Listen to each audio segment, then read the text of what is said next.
বিসমিল্লাহির রহমানির রহিম। বর্তমান সময় আপনারা জানেন গরম পড়ছে, খুব বেশি সত্য তীব্র তাপদাহ চলতেছে। বিষয়টা হচ্ছে গিয়ে দেখেন, আমরা কিন্তু গরমে যখন আসে তখন কিন্তু এয়ার কন্ডিশন, বাসাতে অনেকের এয়ার কন্ডিশন আছে, অনেকের গাড়িতে এয়ার কন্ডিশন, বিশেষ করে যারা সচ্ছল এবং উচ্চবিত্ত।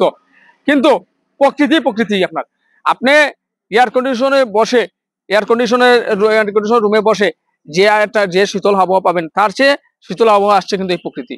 আল্লাহর যে কুদরতি যে বাতাসটা, এই বাতাসটা যখন আপনি অনুভব করবেন তখন অন্য ধরনের একটা অনুভূতি সৃষ্টি হয় এবং শরীর দেহ মন একদম ফ্রেশ হয়ে যায়।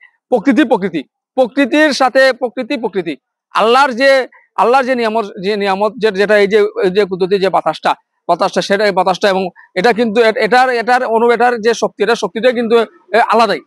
এর গুরুত্ব অপরিসীম। এটার বিকল্প এটার শুধু যোগানদাতা একমাত্র আল্লাহ পাক, কোনো বান্দার হাতে নেই। কাজে আপনার সময় এবং সুযোগ থাকলে গরমের সময় এই এসি রুম ছেড়ে অন্তত আল্লাহর যে নিয়ামত যে বাতাসটা, সেটা উপভোগ করুন। সেটা থাকলে আপনার দেহ ও মন প্রশান্তিতে ভরপুর হবে। ধন্যবাদ সবাইকে।